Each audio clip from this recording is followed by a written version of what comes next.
friends, this is the Miss Wolfie from our half-acre homestead with a tea break.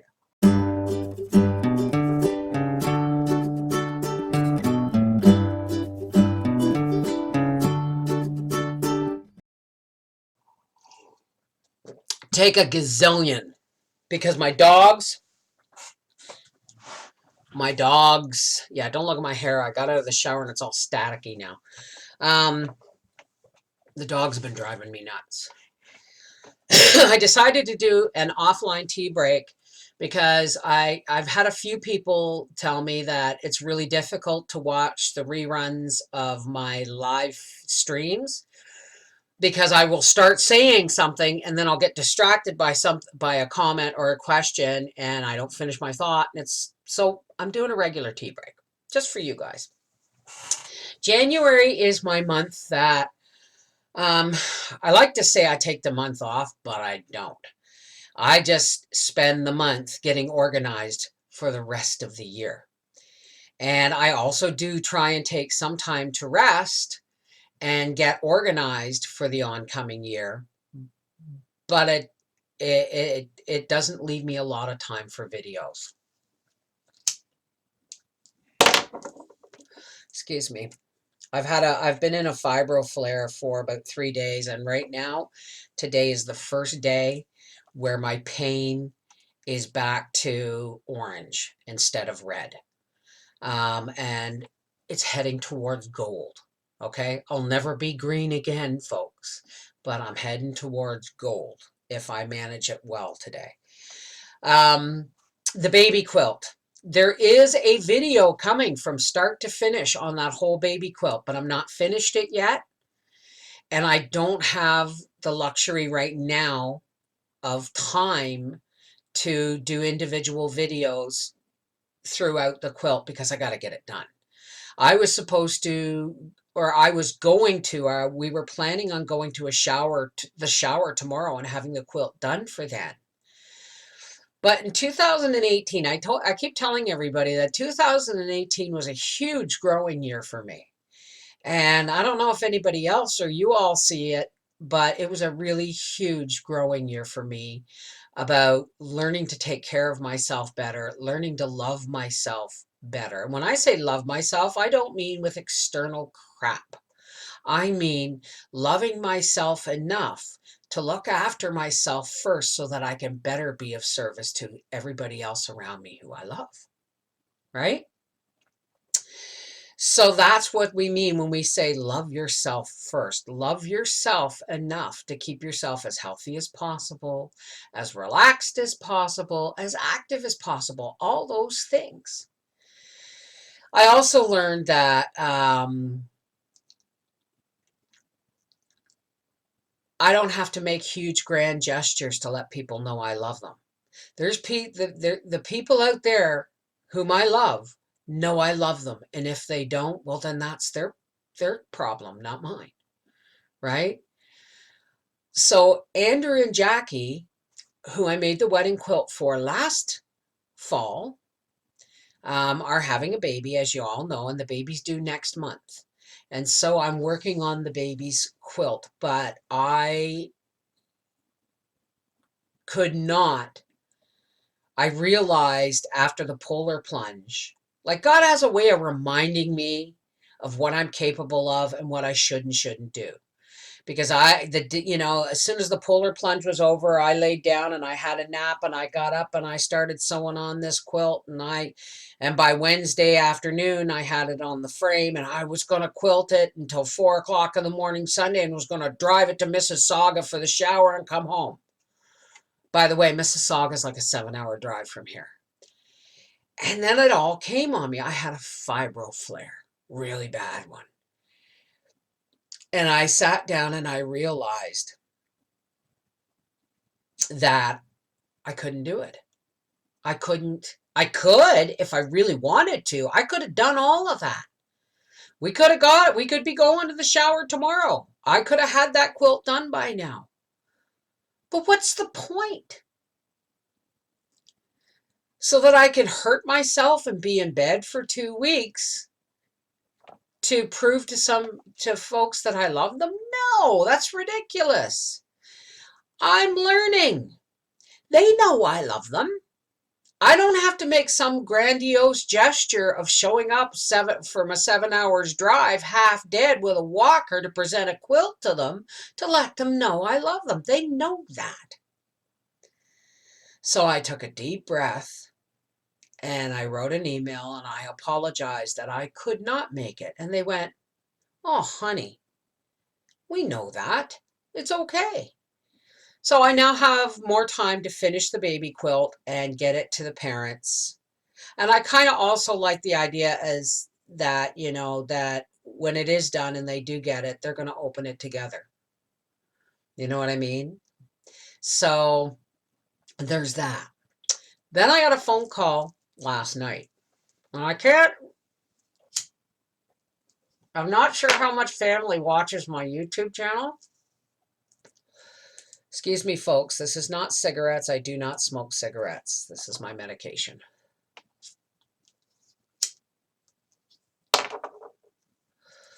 So I got a phone call last night.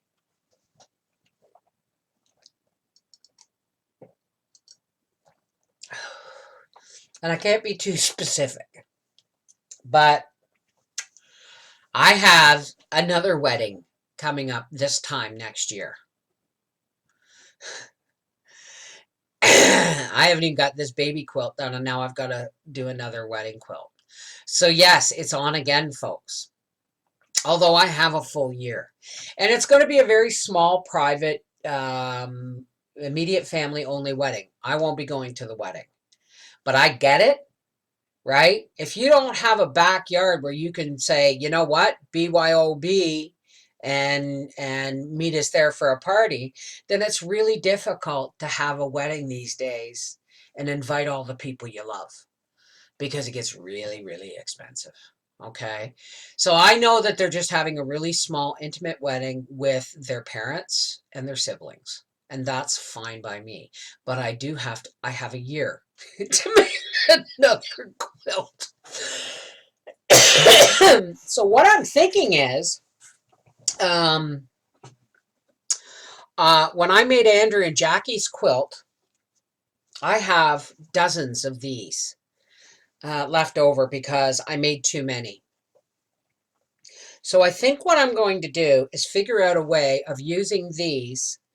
Well, actually, I have like blocks and blocks, but I just want to use these parts here, the 4 squares. And I think I will be able to build on those. And I have a glimmer of an idea coming. But yes, folks, all my other quilts are never going to get done. They're just never going to get done. It's like Arthur's quilt. Do you remember the quilt that I was reclaiming fabric from a quilt Arthur's grandmother on his father's side made him when he was a baby? And I reclaimed some of the fabric for that. And I got it into blocks. And I got all the blocks ready. But then I had to make a baby quilt. And now I'm going to have to make another wedding quilt. So you know what I think I'm going to do? Arthur has a lot of quilts. Arthur has a lot of quilts. Okay, he has 2 or 3 anyway that I've made. And I think what I'm going to do is I'm going to save those blocks of the reclaimed fabric from Nan and from his grandmother's the quilt his grandmother made him, and granddad fabric and all that stuff. And I think I'm just going to hang on to those blocks until I have a grandchild, and I'll put that quilt together for the baby. In the meantime, I have another wedding quilt to design and make, because I haven't decided how I'm going to incorporate that again yet. But, excuse me, we talked on the last live stream I did about my sewing machines. That one I have there is a Sears Kenmore, and it's plastic. And it when I get sewing, man, that thing just goes, and it vibrates right across the sewing table. But I have a bigger one, and this one's acting up. It needs a good cleaning and tuning. And I have another one, an older one that's heavy, great big heavy metal one that I really love. But something's wrong with it, and I have to get it repaired. Now, we talked about you can buy sewing machines for like $99 at Walmart. And it pisses me off because what is happening is a lot of times in order to get sewing machines repaired, it actually costs more than buying a new one from Walmart. But if we don't get our things repaired, if we don't, I mean, this is the disposable society. This is what happens, okay? It's not just about things filling our landfill, okay? Stuff filling our landfill. It goes a lot farther than that. If you don't get your machinery repaired, for instance, I have two perfectly good sewing machines, and all they need is a tune-up and some cleaning and oiling and things put back in order, okay? But that can cost, maybe there's a part missing or whatever. But that can cost, over $100, I'm assuming. And even if it doesn't, right? People, oh, it's cheaper to buy a new sewing machine. Okay, well, maybe it is. Okay, so let's say these machines go into the landfill and I just buy a new $99 one. What happens to the people, the last few people who actually want to get their sewing machines repaired, but all the sewing machine repair guys are not opening shops anymore? Why? Because nobody's bringing them business. So you have something else that drops off the market that you're not going to be able to get anymore because of a disposable attitude towards stuff. So anyway, long story short, I just looked online and there's at least 3 sewing machine repair places in the Ottawa area. So what I'm going to do is, I'm still working on the baby quilt. I'm going to send my other heavy duty one that's in the closet in the hallway in for repair. And regardless, like, let's hope it doesn't cost over $150, but I'm going to send it in for repair while I finish the baby quilt with this one. And then when my big one, I call it big one because it's much heavier. It's still a portable, but it's really heavy because it's an older model. It's probably 1970s. When it comes back and is working properly, then I will send this one in to be serviced. It needs to be dusted and oiled and all the parts, all the tensions adjusted and all that stuff. You know what I mean? So that's the plan. But you guys are going to have to put up with me doing a lot more quilting this year. I mean, I don't have any animal. Oh, that's right. Steffi from Let's Homestead Instead. Now, we did get rid of all of our animals except the dogs this year. But that doesn't mean we're going to not raise them. It just means I'm not breeding animals anymore. And we're not doing large livestock. But I am going to get a little small, like, city bitty hen house. And Stephanie, what I'm going to do is I'm going to rent birds. I'm going to rent chickens off her. I'm going to get 6 chickens, right? Fully grown, ready to lay. And I will buy them from Steffi. And in come winter, she'll take them back. Or she'll board them for the winter and, keep the eggs and all that stuff. So we'll figure out a way, but I'm still going to be able to have my chickens all, from spring to fall. I'm just not going to have to overwinter them because I don't have a barn anymore. But that don't mean I can't have my chickens, right?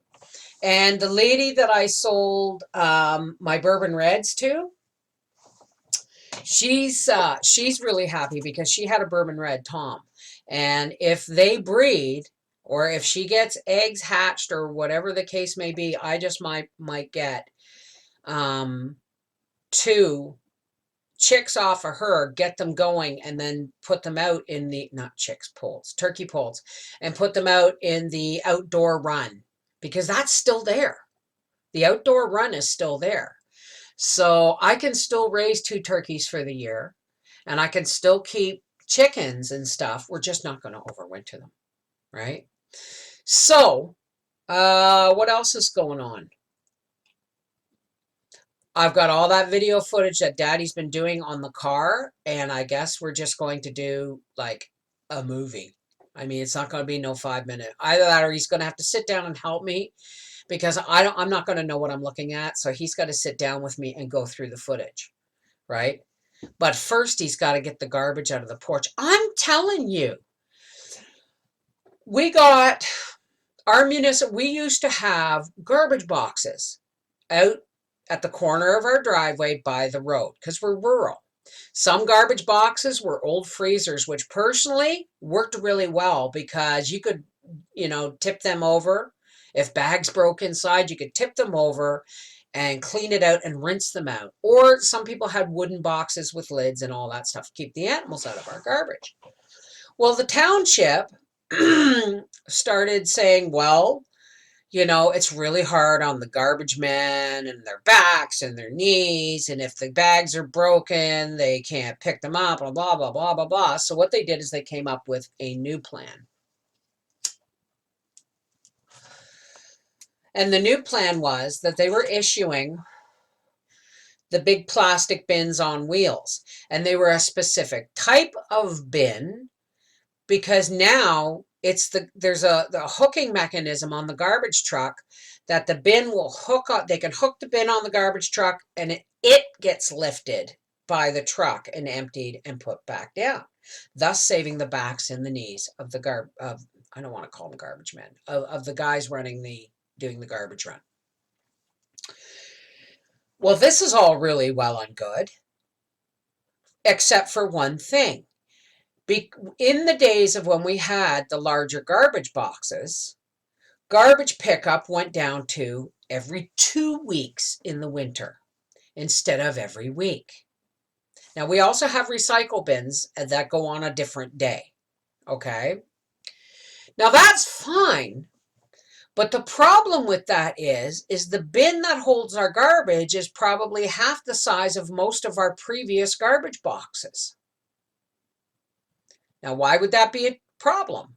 See, the reason I think they went down to every 2 weeks in the winter is because maybe people burn a lot of their paper and cardboard garbage. I don't know, okay? But maybe it's just because that it's cold out and they have to pick it up every week in the summertime because it stinks and it will rot, and in the winter it doesn't. But the problem is these bins aren't big enough to hold 2 weeks worth of garbage. So it starts piling up in the porch. Well, guess what? Garbage Day fell on Christmas Eve this year. And it also fell on New Year's Eve. Well, I'm sorry, but my son had to work on Christmas Eve. Hell, my son had to work on New Year's Day.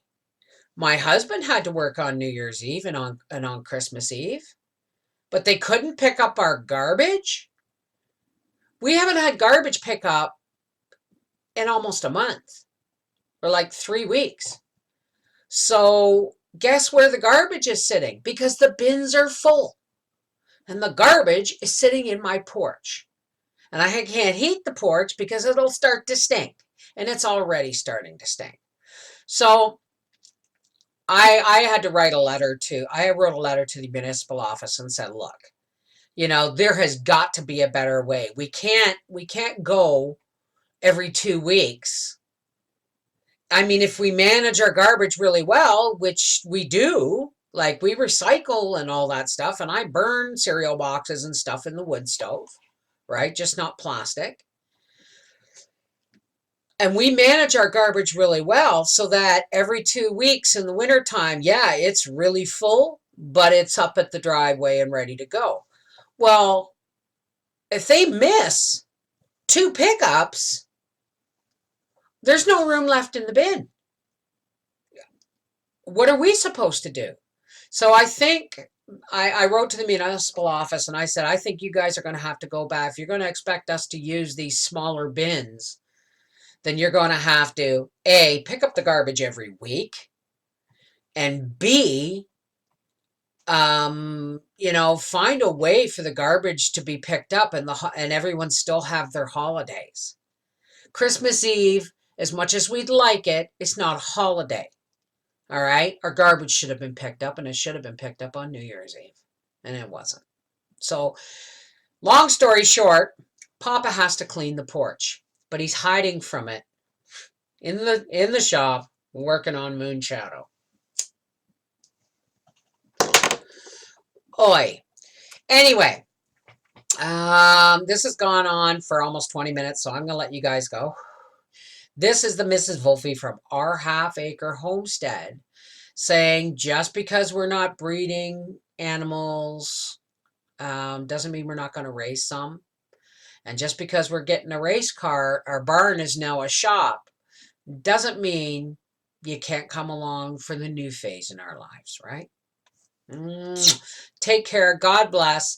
And I get, again, January is pretty much my month off, so videos are going to be very, very hit and miss. All right. I love you guys, but I will be back with bells on in February. Take care. God bless.